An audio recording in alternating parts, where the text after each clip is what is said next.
JoJo の奇妙な冒険スターダストクルセイダースやれやれだぜ。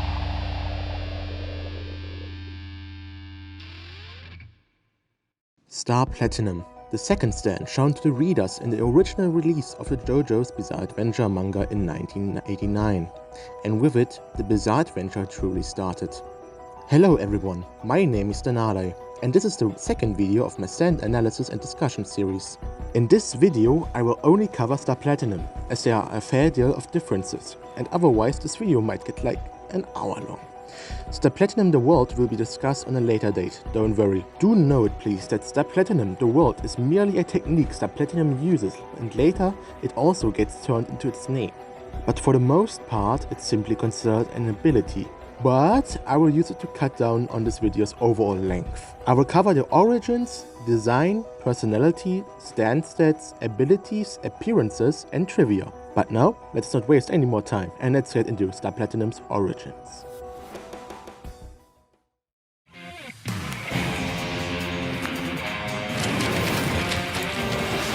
欲しいスターのカード名付けよう君のスタンドはスタープラチナ空城城太郎スタンド名スタープラチナ能力は精密な動きと豪快な力 Like most stands seen in the first half of Stardust Crusaders, Star Platinum is based on a tarot card, his being the star. Upright, the star stands for hope, inspiration, positivity, faith, renewal, healing and rejuvenation, and when reversed, it stands for hopelessness, despair, negativity, lack of faith, and despondent. Personally, these traits fit well with Star Platinum and with JoJo, even more so in the later parts, even though I'm sure JoJo always had faith and never truly gave up. But like I said in the last video, I'm not an expert on this subject, so I wish to hear your guys' and girls' opinion on this matter, so we can learn together once more. Oh, and Star Platinum was designed to look like a sort of guardian spirit.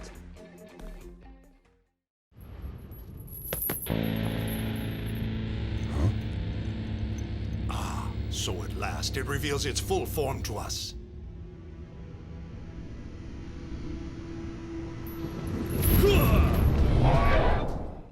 Star Platinum is a humanoid stand that resembles a tall, well-built man of similar proportions to JoJo, if not more muscular. It has long flowing hair with a darker shade above its eyes and on the bridge of its nose, bringing the distinction between its hair and head. The spaces under its eyes and on its cheeks and chin are darker color and divided clearly from the space around its nose and mouth. It wears a cap on its chin and a metallic headband in 3 pieces, the central piece of which is shaped as a vertical ellipse. In the first few chapters, its face looked like JoJo's. A wavy line runs from each arm to the front of its torso, continuing down its legs. It has a minimal range of clothing and armor, including a short, circular scarf, shoulder pads with spiral design, long gloves with studs on the back, knee and elbow guards, a loincloth and short boots.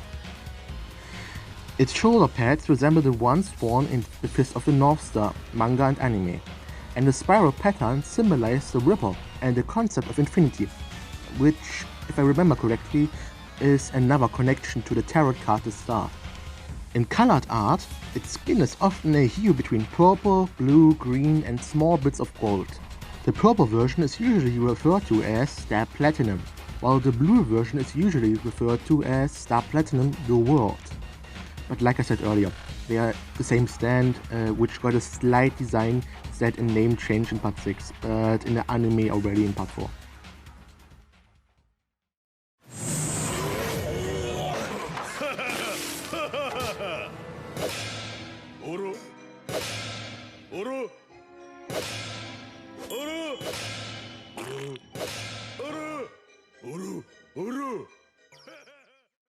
Despite not having a conscious personality of its own most of the time, JoJo has described Star Platinum as very violent.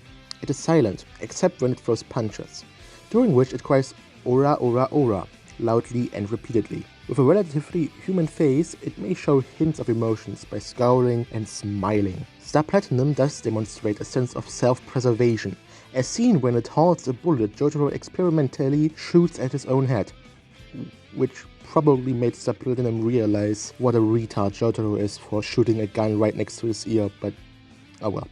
Protects an incapacitated Jotaro from Dio's attacks during Time Stop, and revives him from near death by directly pumping his heart. But disclaimer, these things may or may not have been Star Platinum act on its own, or Jotaro doing these actions. I don't really remember anything in the manga or other sources specify these things, so if you have an official source that confirms this, please let everyone know in the comments below. In the original manga, Star Platinum early on is seen with a wide, disconcerting smile.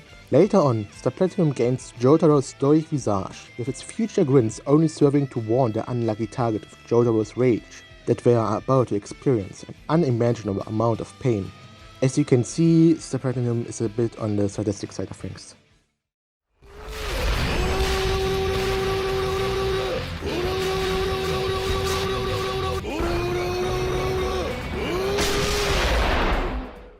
Star Platinum quite literally used to have the highest stats out there until its stats were decreased in part 6 and other stands showed up over time. Regardless of that, Star Platinum sports an A in destructive power. The strongest feats of Star Platinum vary between media, but generally his strongest feats were punching multiple holes into Dio and in the OVA, throw a building at Dio. Seriously? This dude is insane. An A in speed, of course, shows how fast the stand can punch, and oh boy, does it punch fast. Its reflexes are fast enough to, for example, catch a bullet mid-air, catch Tower of Grey, or well, almost catch Tower of Grey, and keep up temporarily with an Anubis-boosted Silver Chariot. It is suggested in part 6 that Star Platinum became even faster than light itself, and through that unlocked the ability to stop time, but that's important for another day. Star Platinum has a range of about 2 meters from Jotaro, which usually is an even range, but it has a C. This is likely not due to its future awakened ability, but possibly for its star finger, and suck.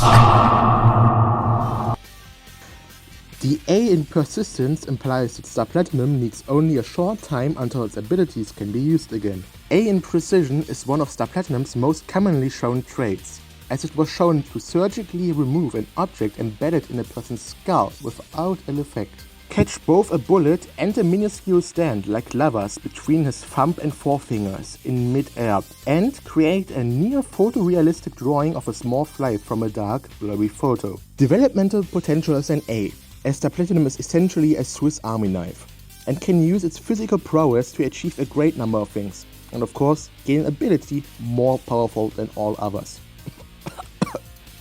Now, we all know stands that shouldn't be fully trusted, as they are very inconsistent. But hey, I will cover them anyway.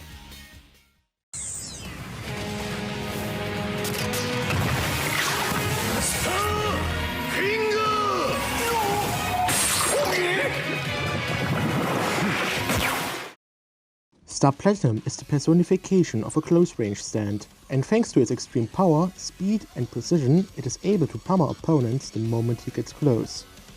Now, this is also a problem. Star Platinum has no abilities. It has many incredible feats, which the wiki in this case categorized as superhuman capabilities. So the following things aren't abilities, but more techniques and feats Star Platinum utilized. First, let's cover the most basic ones. Super strength, super speed, enhanced durability, and extreme precision. Now, Star Platinum possesses immense strength, being able to throw a jeep carrying 4 men and a girl out of the path of an 18-wheeler truck with one hand, later pulling the same jeep out of a canyon with only a car as a counterweight, and destroy large artificial diamonds within seconds. This same strength allows it to launch itself and its user into the air to clear long distances, as seen in the fight with Dio. Star Platinum is also powerful enough to easily punch through any opponent, but due to Batman's Jotaro's no kill but break all their bones policy, he chooses not to do so, except he does all the time. As stated earlier, his speed is immense, And outside of the world, and possibly a future Part 6 stand, it is the fastest stand in JoJo's history. The same goes for the precision. It is incredibly precise, on a surgical level as I mentioned earlier. Enhanced durability. Star Platinum's defense allows it to defend its user from various attacks such as Hierophant Green's Emerald Splash or the World Strikes, which often leave worse impacts on enemies caught in their attacks. All three of these feats are likely possible by most close-range stands, but the wiki decided to specify them. And so will I in return. Now let's come to the more specific traits. With its enhanced eyesight, Jotaro used Star Platinum's eyes to, for example, see 4 kilometers across a desert, as well as identify meaningful details such as a specific type of fly, the tsetse fly, in high-resolution images. It can also follow a card shuffle performed by a professional gambler, subsequently recounting the entire new order of the deck. With its enhanced breath, Star Platinum inhales with its superhuman lung capacity, capable of sucking in the entire Fox stand justice and holding it long enough for its user to suffocate. Ugh, why hierarchy? Star Platinum's primary method for attack is its Aura Rush. It throws an extremely fast but precise barrage of powerful punches to pulverize an opponent or destroy objects. Star Finger allows Star Platinum to forcibly extend its middle and index fingers to a length of 1 or 2 meters, allowing it to perform sneak attacks and stab opponents from afar. The technique was used rarely in manga, but got some love in anime, even if only by a little bit.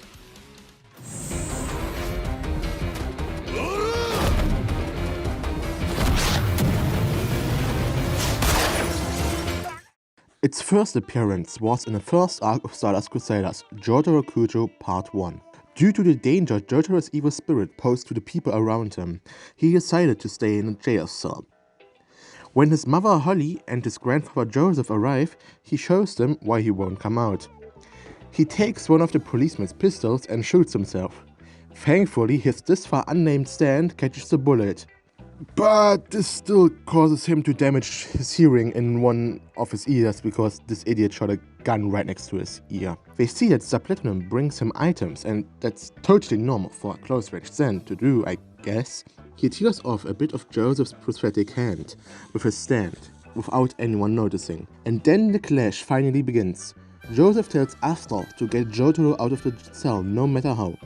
And with this clear objective, Astral attacks Jotaro and pins him to the wall, forcing him to summon his stand and free his master. The stand follows this up by grabbing Magician's Red and choking it out. In the manga, we see Astral ensnare Jotaro with Red Bind to defend himself and disable his stand. While in the anime, Jotaro and his stand had already stopped choking him at that point and was multiple meters away and apparently waiting to be hit.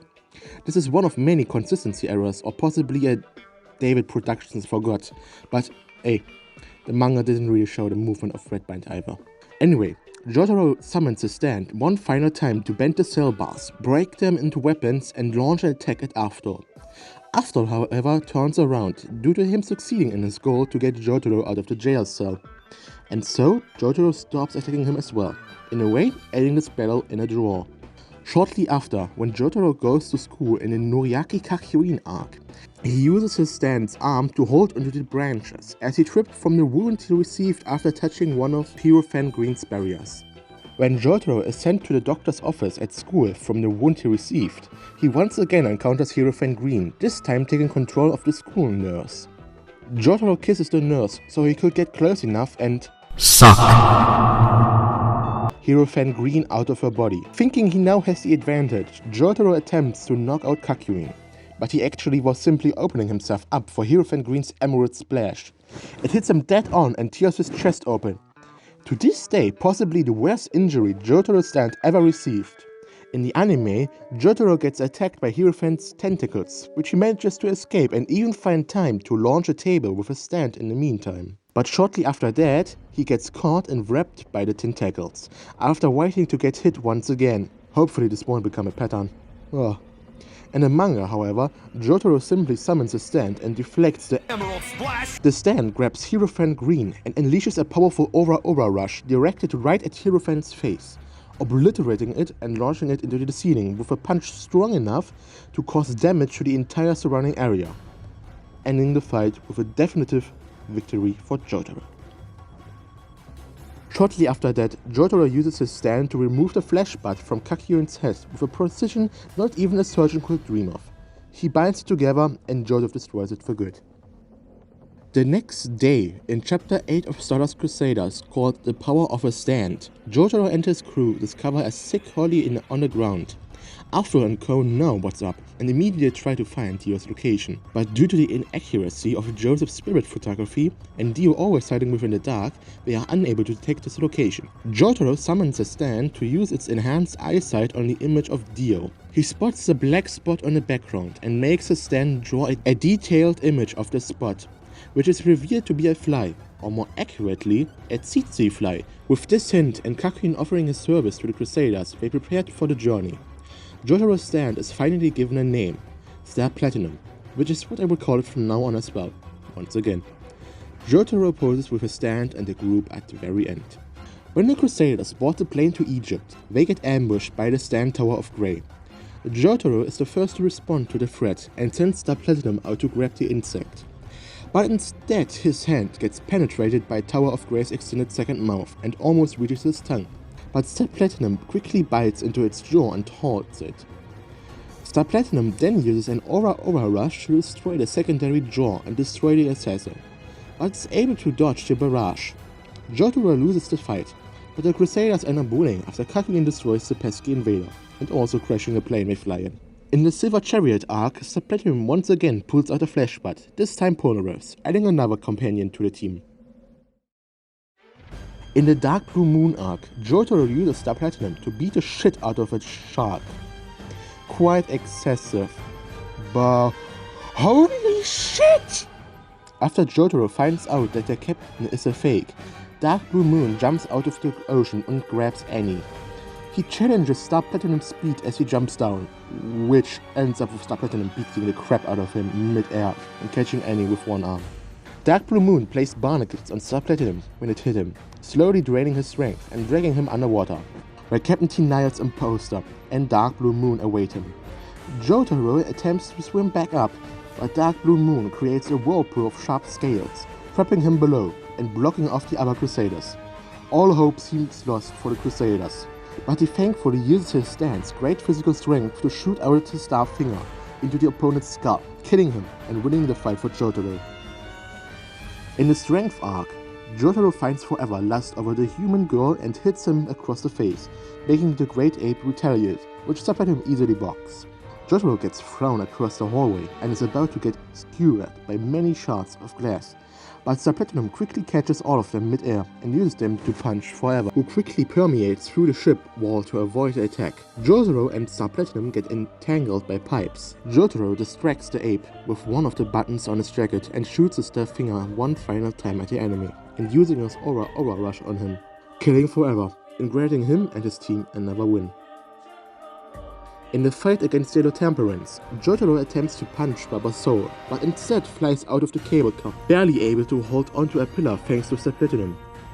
Here's where we see Jotaro use Star Platinum to jump great distances for the first time, so he can grab another card and continue his pursuit after the enemy, or else he will be consumed by Yellow Temperance. He destroys the door and gets in. The combat resumes and Star Platinum uses a handlebar to attack Rubber Soul. This once again isn't very effective, so it results in a final strategy passed down through his family, running away. Jotaro and Rubber Soul fall into the sea, and before Rubber Soul knows it, Star Platinum already grabbed him, allowing Jotaro to finally beat the guy up. When Rubber Soul tries to crush Jotaro into the manhole, he uses his secret water bending technique to punch enough water into the hole to throw Rubber Soul off balance and throw him back into the ocean. Jotaro grabs him by the head and Aura rushes him into unconsciousness. Another win for Jotaro and his inconsistent star. After a while, Star Platinum gets finally used again in the Wheel of Fortune arc, this time showing off its great power by both launching the Crusaders' jeep out of the way of an incoming 18-wheeler, and later puts the jeep up the wind and in the same motion punches the attacker's skull down the abyss. Star Platinum is used to try and punch Wheel of Fortune down the ravine again, but it shoots gasoline at Jotaro and ignites it, burning him alive, and killing Jotaro in the process, and ending part 3. Never mind, JoJo used the stand Oasis to dig underground and proceeds to punch the crap out of Wheel of Fortune and ZZ and defeats him with ease thanks to his little trick, and another win for him. In the chapter Justice, part 6, Star Platinum fights off an army of undead with ease. However, when he tries to engage Justice itself, he hits nothing but mist, as that's all the stand is. Jotaro, however, knows exactly what to do. He is sucking all of it in. Oh my god, he isn't stopping. Oh god, she's choking. Ah! So yeah, Jotaro wins by using his enhanced breath to suck up the entire stand. It's disturbing, but also a win for Jotaro. Continues the Platinum's win streak, Jotaro unleashes 2 quick and powerful punches into TheNadei's chest in the Lover's Arc, after being weirdly easily provoked to do so. After the Crusaders finally let TheNadei explain his ability and continue to threaten Joseph's life, Jotaro summons the Platinum's fist to kill him fast enough so he doesn't feel any pain, but Kakyoin stops him in time. After even more threats, Jotaro attempts to kill TheNadei once again, and Kakyoin is barely able to stop him this time. Oh, we all know what's about to happen. While Hierophant Green and Silver Chariot destroyed Joseph's last remaining brain cells, Jotaro uses the Platinum to steal jewelry, no dignity. When the other Crusaders finally get rid of the enemy stand, it attempts to get into Jotaro's ear, but the Platinum uses its enhanced eyesight and precision to both catch the lovers and take a good look at it. With the smallest amount of effort, the Platinum starts to crush the little stand and its user. Jotaro, for once, shows slight mercy and lets go of the lovers with the promise of punching Dan 1000 times if he sees him ever again. But this peace doesn't last long, and TheNadei attempts to attack a child, but is withheld by Kakyoin. Seriously, what's with Kakyoin holding people back all the time? Jotaro completely loses it and unleashes his biggest beatdown in history.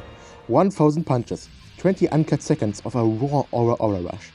This, ladies and gentlemen, this is beautiful. And number 1 for the Crusaders. In the Sun arc, the Crusaders are under attack by a stand called the Sun, representing the tarot card the Sun. It looks like the Sun, with the ability to imitate the Sun. The Platinum uses a pair of binoculars to see across the desert. It spots nothing, and so the Crusaders march onwards with the camels. Later on, the Platinum is used to punch a hole into the ground with a single powerful punch. At the end of the arc, the Crusaders laugh at the funniest shit they've ever seen, and the Platinum throws the rock so hard at the enemy's hiding spot that it penetrates the mirror from that huge distance. An easy win for Jotaro and the Crusaders. During the Death 13 arc, an illusion of the Platinum beats itself up with a pen. Comedy, people. Comedy. At the end of the first half of Season 2, the Crusaders encounter the High Priestess. After the ambush on Joseph, Jotaro attempts to punch it, but it evades in time. Kakyoin and Jotaro look for the High Priestess, believing it is one of the gorges in front of them. The Platinum gets used to approach it carefully and take it out. However, the High Priestess was actually a pipe behind Kakyoin and starts attacking him. After it stays Kakyoin's neck, Jotaro attempts to punch it again, but once again misses. The Crusaders attempt to flee, but Arthur also attempts to lose his hands 20 episodes sooner by not moving them off the High Priestess' handwheel. But thankfully, Star Platinum is able to grab High Priestess' arm and locks it between his own hands, slowly ripping it apart, but wounding himself in the process due to her transforming into a razor blade. The Crusaders finally retreat with their diving gear into the sea, still being hunted down by the enemy. Directly after letting the water in, Polnareff's gear acts on its own, as it was High Priestess in disguise, and she attempts to go down Polnareff's throat. Jotaro shoots out Star Platinum's arm and attempts to snatch her again, but she escaped into Polnareff. After Joseph and Kakyoin do some kinky stuff with Polnareff, they drag the enemy stand back out with him, with Star Platinum waiting for another beatdown. They manage to escape before that happens, however, giving High Priestess one last chance. High Priestess swallows the Crusaders and attempts to crush Jotaro. Even with Star Platinum's full strength at work, he is unable to stop her jaw from crushing him, killing Jotaro. Again. But can you hear this?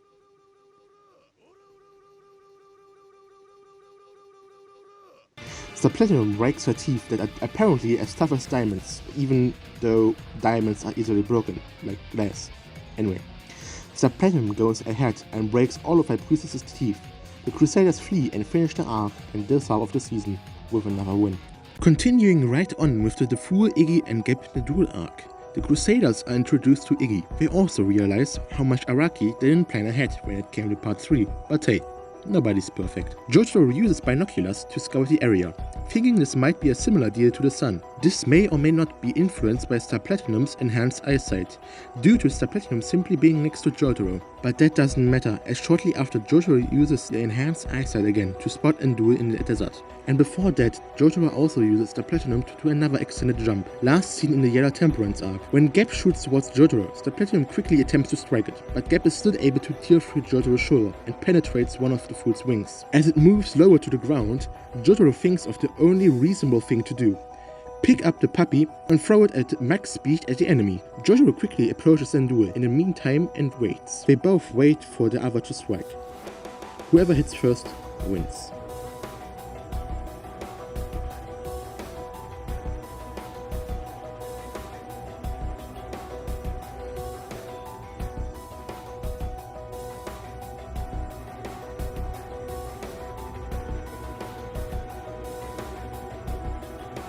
Star Platinum and Gap attack at the same time, and Star Platinum hits a powerful blow to undo its chest before his cane even hits the ground.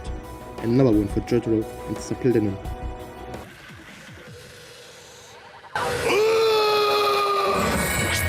After taking some time off, Star Platinum returns with a blow to Khan's face nearing the end of the Anubis arc, throwing him out of the building. Khan goes back in to strike with his jump heavy, but he gets countered by Star Platinum, which promptly breaks his sword in two and knocks him out of his rage.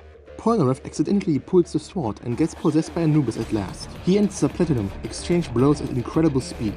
After brutally striking each other, which leads to Anubis cutting deep into Star Platinum's shoulder, they both fly into objects. When they get back up, Star Platinum engages Silver Chariot and Anubis by kicking them in the leg, followed in the anime by a Star Finger, the ability that killed two prior opponents, hitting Chariot on the shoulder, breaking off the armor and giving it more speed. Star Platinum clashes against Silver Chariot and Anubis once again. They continue clashing through multiple stands and environments, until Chariot finally counters the Aura Rush and receives an opening to stab JoJo in the stomach, killing him, and ending Stardust Crusaders. At this point, it isn't funny anymore.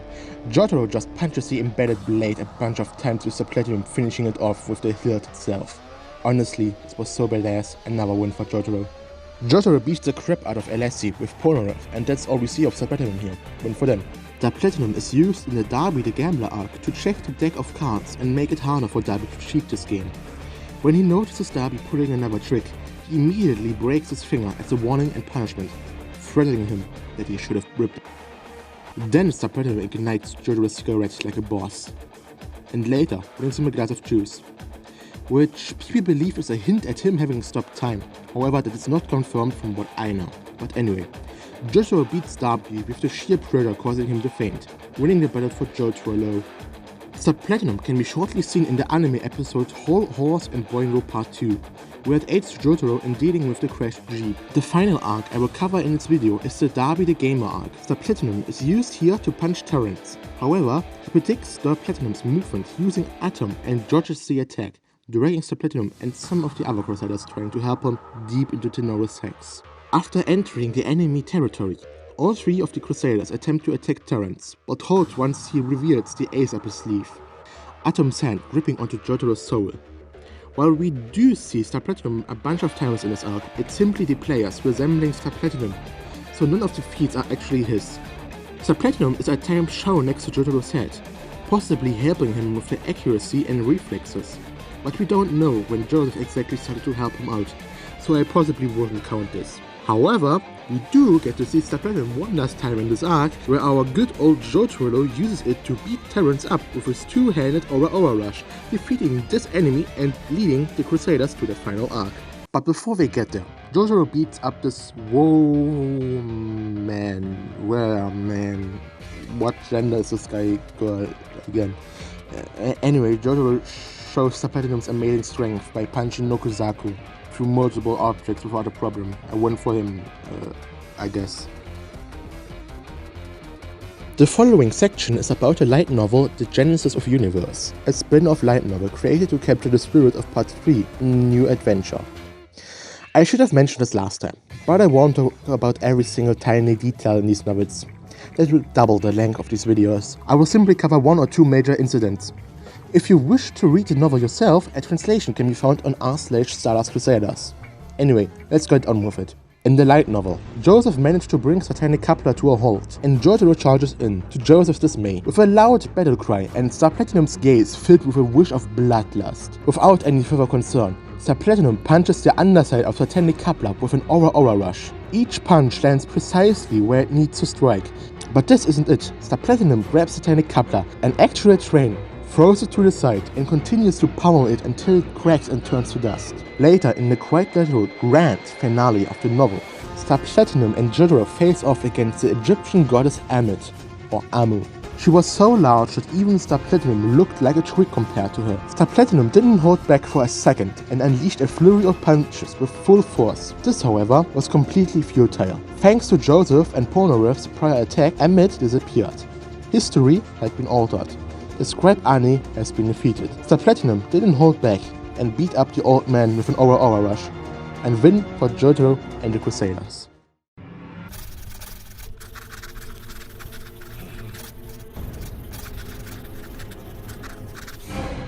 As said earlier, Star Platinum was named by Avdol, something rarely seen in JoJo. Star Platinum is one of the most portrayed stands in the series. Excluding its appearance in Stone Ocean, it appears in 351 panels. Ahead of it are Silver Chariot 367 and Sex Pistols 385 panels. After Stone Ocean, Star Platinum is in the lead as it appears in 398 panels. Araki stated that the reason for Star Platinum being so simple is due to him being a main character. If Araki would ever remake Part 3, he would base it on Mitsuteru Yokoyama's Tetsu Gen 28 Go. The picture shown here could be how Star Platinum may look in that case. After all, Araki likes his robots now.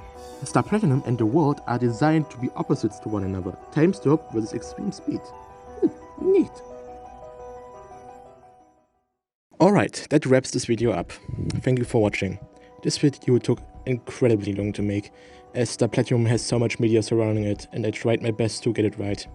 And, well, in real life, or well, yeah, in real life, someone died. And it hurt me a bit. It took a bit of my motivation. So that's why this video is up so late. I promise the future videos won't take as long, but yeah. Well, I will keep my promise that I will cover Stardust Crusaders first. I will first cover some smaller stands, such as Holly's stand, because Hermit Purple would take incredibly long. I hope that's alright to all of you. Well, as always, tell me in the comments if you know anything else. Star Platinum The World will come out after my The World discussion, but that's far into the future.